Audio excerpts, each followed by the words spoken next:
Shalom, baje kubasuhuza mu izina rya Yesu. Ndagira ngo mbanze mbibwire, nitwa Valentine, ndi umubyeyi Imana yagiriye neza,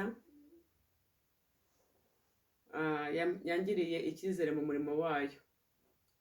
Ndashima Imana kubwo ko uyu munsi mbonye akanya ko kuba naza kuvugira hano imbere y'imbaga y'abantu benshi bazabona buno butumwa. Ubu butumwa ni ubutumwa ngiye gutangira muri uno mwaka wa 2021, ariko nshatse kuvuga ko mbere y'uko mbutegura nagiye nca mu mashuri atandukanye Imana yancishijemo mu myaka yashize. Ni ukuvuga byatanye muri 2013. Imana imbwira ko igiye kunyigisha ku muntu bro mu byo nize. Imana yashima ko hari ntazabyihererana, nkaba hari abo nzagenda bisangizaho, tukaba tuzagenda tuganira ku bibazo bigenda bitandukanye, haba mu miryango, mu bamama, mu bapapa, mu bana, mu nshuti, bitewe n'icyo Uwiteka azagenda ampa, bitewe n'uburambe bw'ibibazo ngenda mpura nabyo by'abantu bagenda bangezaho banganiriza. Nasanze rero nko ku kibazo cy'imiryango byari byiza ko twajya tubiganiraho tukabivugaho. Imana ibaha umugisha. Ndatangira nsenga Imana kugira ngo gahunda icemo neza. Ndagushimiye Uwiteka Imana yacu, ndakunezeza kubw'uno mwanya kunyemerera kuza imbere y'imbaga y'abantu.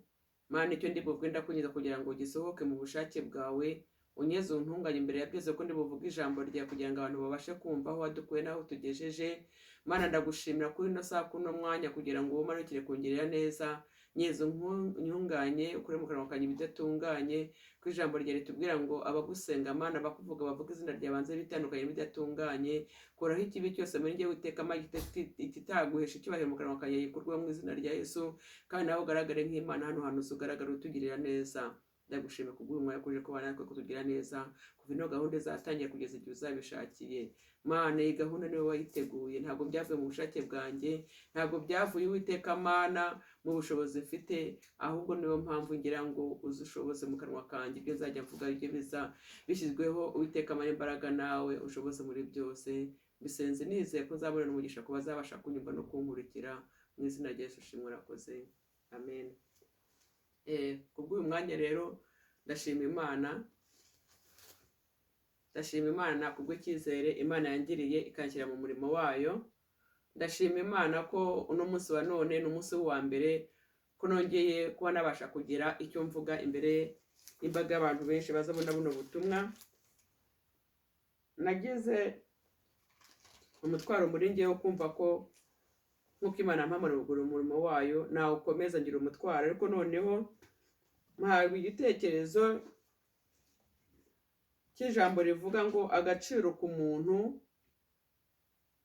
k'umuntu imbere y'umuntu n'imbere y'Imana. Ese kuvuga ngo agaciro k'umuntu, ubwo rero naje gutekereza nsanga agaciro k'umuntu atari akanjye gusa, ari n'akawe.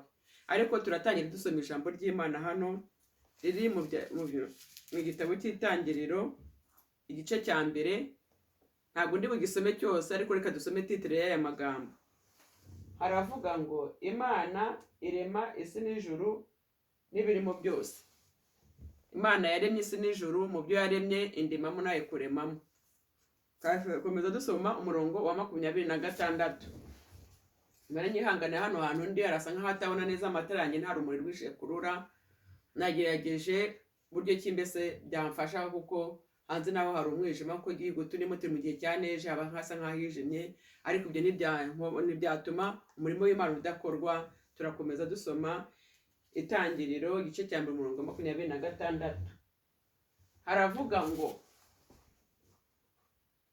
Imana iravuga iti tureme umuntu agire ishusho yacu ase natwe. Amen. Imana ubwayo yafashe umugambi wo kugira ngo ireme umuntu, indeme njyewe nawe tugire ishusho y'Imana. Uwo ni wo mugambi w'Imana yateguye, iduha agaciro ko kugira ngo duse nayo. Agaciro k'umuntu rero imbere y'Imana ni uko dusa n'Imana. Imana ni ishimwe, iyo ndayishimira Imana kuko yampaye gusa nayo. Imana ntiyandemye nk'ihene, Imana ntiyandemye nk'inkoko, Imana ntiyandemye nk'amazi, Imana ntiyandemye nka buri kintu cyose, ahubwo yandemye nk'umuntu, ima agaciro k'umuntu, ima agaciro ko gusa nayo. Imana nishimwe, ndakeka nawe ko usa n'Imana, kuko uri ishusho y'Imana niko yakuremye, nanjye niko yandemye. Imana ntihabwa icyubahiro. Naratekereje mu gihe byagiye bihita, ibyo Imana yagiye impa, amashuri yagiye incishamo, sanga ari byiza ko twajya ahari tubivugana, tukajya tuganira ku bazabasha kuba babasha kongeraho n'abari kure, kandi ndibwira ko nta kibazo tuzajya tuba turi kumwe, bitewe n'inkuru muzajya mubona zigenda zitambuka, bitewe n'uko buryo iyi nkuru izabagezaho, kino gitekerezo kizagenda mucyakira, muzagenda namwe murushaho gusobanukirwa agaciro k'umuntu.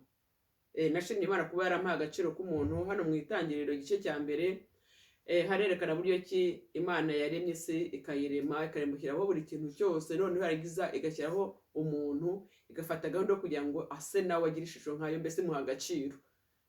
Imana ntihabwa umugisha kandi ihabwa icyubahiro. Ni ukuri ndanezerewe kubona umwanya, ko Imana yampaye umwanya nk'uyu nguyu wo kuganira namwe ubwoko bw'Imana, abantu b'Imana. Ntabwo ari byinshi cyane ndi buvuge muri ino gahunda. Nzatangira kino cyigisho, cyangwa navuga intego nihaye iki kiganiro. Tuzagenda turushaho kuganira, tuganire ku babyeyi, tuganire ku bana, tuganire ku bapapa, tuganire ku basore, tuganire ku nkumi, mbese ari kuvuga ku rubyiruko. Ubwo rero Uwiteka azagenda amfasha ko tuzagenda tuganira, kuko impamvu yatumye ntekereza iki kiganiro kugira ngo ujye nkitambutsa, nagiye mpura n'abantu benshi bagenda bampamagara, bambwira ati bimeze gutya, rwose ibibazo bimeze gutya. Sanga ari ngombwa ko ibibazo abantu bakeneye kujya bahura kuba babiganiraho, mu gihe buryo cy'ingenzi nzajya mbibagezaho, namwe ubwo nyine mugahura mukajya mubiganiraho, cyangwa se mukanabikemura, kuko burya abantu baberaho abandi kubera agaciro duhana. Njye nimba nkuha agaciro, nawe ukampa agaciro, tuzagenda turushaho kugira kontakite mu buzima bwa buri munsi, tuzagenda tugira kontakite mu miryango, tuzagenda tugira kontakite n'inshuti, tuzagenda tugira kontakite mu matorero, mbese muri buri cyiciro, bitewe n'agaciro Imana yaduhaye, kandi natwe ubwacu tukihesha, tugahesha na bagenzi bacu. Imana iduhana umugisha. Ubwo rero nifuzaga ko muri kino kiganiro umuntu wese wazakibona yajya akora subscribe, kugira ngo abashe kuba yacyohereza mugenzi we, cyangwa se uvuga ngo gukanda ku nzogera, kugira ngo nuyikandaho mugenzi wawe nawe yifuza kukibona icyo kiganiro azarushaho kukibona bimworoheye. Imana niduhana umugisha. Turacyakomeje kubana buri munsi, uko Uwiteka azajya anshoboza, niko ikiganiro kizajya kigenda gikurikira, kigenda kivuga ku nkuru zigiye zitandukanye. Kandi namwe ni kare buri wese uzumva afite icyo yangezaho, icyo twaganiraho, icyo navugaho. Ni ukuri n'uwaba afite umwanya ati wenda uyu munsi ndagenda nganire kuri Valentine, afite ikibazo tugeze ku bandi bantu, ni karibu, kuko iki ntabwo ari ubwiru. Kino gitekerezo nzagenda nganirizaho, ino ntego niyemeje ntabwo ari iyanjye n'iy'ingenyine, ni iyanjye n'iyawe, bitewe n'uko nawe uzaba ubyifuza, bitewe n'uko nawe uzaba ubifata. Ubwo rero muri makeya, ntabwo nzajya mfata akanya karekare ahari kugira ngo tudatindira abantu.